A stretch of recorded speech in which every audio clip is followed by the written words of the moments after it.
우리는 주의 말씀을 들어야 살 수 있는 존재입니다.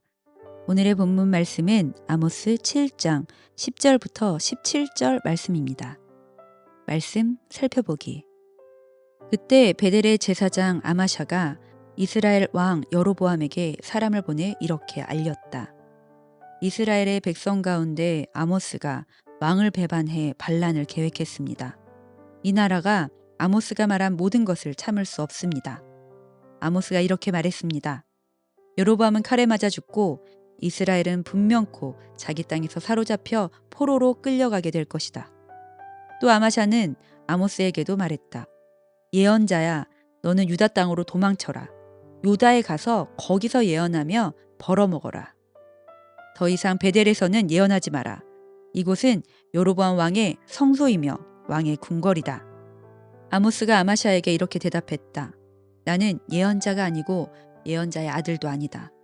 나는 다만 목자이며 뽕나무를 기르는 사람이다. 양떼를 기르고 있는 내게 여호와께서 말씀하셨다. 내 백성 이스라엘에게 가서 예언하여라. 그러니 이제 너는 여호와의 말씀을 들어라. 너는 내게 말했다. 이스라엘에 대해 예언하지 말고 이삭의 집에 경고하는 말을 하지 마라. 내가 그런 말을 해서 여호와께서는 이렇게 말씀하셨다.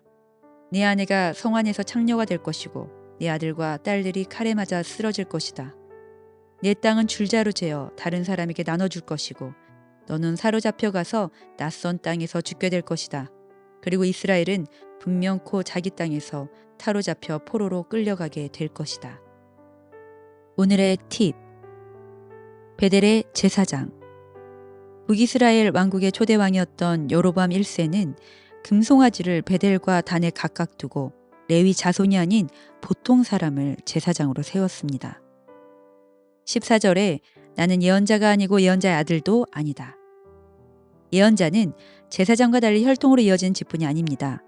예언자의 아들이란 열왕기에서 예언자의 제자로 번역된 원어와 동일한 단어이므로 이 문장은 원래부터 선지자로 활동하거나 선지자의 제자로 훈련받은 적이 없음을 이야기하는 것입니다.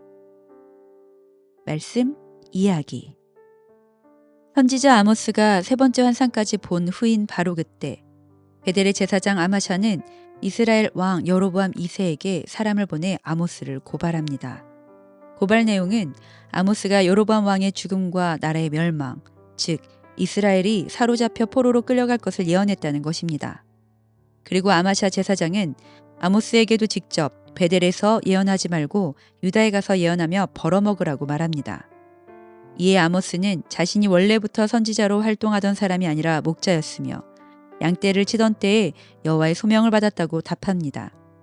아마샤가 이야기한 것처럼 자신이 벌어먹기 위해 예언하는 것이 아님을 설명하는 것입니다. 내 백성 이스라엘에게 가서 예언하여라 라는 여호와의 명령을 따라 행하고 있는 아모스에게 하나님께서 세우신 제사장도 아닌 아마샤가 예언하지 말 것, 즉 여호와의 명령에 위배되는 요구를 한 것입니다.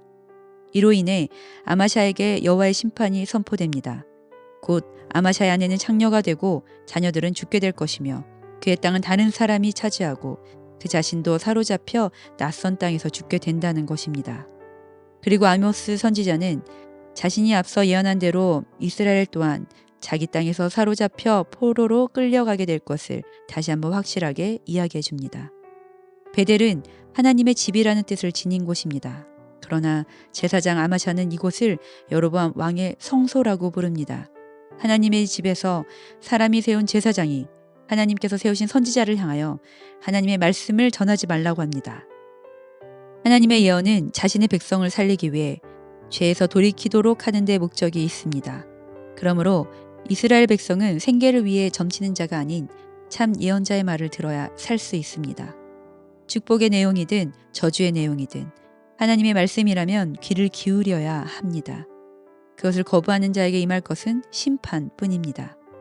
우리가 믿음 생활을 한다 해도 항상 하나님 앞에 의인으로 서 있을 수는 없습니다.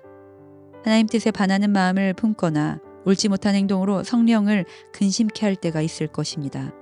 그러나 감사한 것은 하나님이 자신의 백성을 방관하지 않으시는 분이시기에 성령이나 성경 말씀을 통해 또는 하나님의 사람을 통해 우리를 깨우치도록 도우신다는 사실입니다. 그때 우리는 듣기 싫고 힘들지라도 겸손하게 주의 말씀을 들어야 합니다. 그것이 우리에게 생명의 길이기 때문입니다. 말씀 따라 살아가기.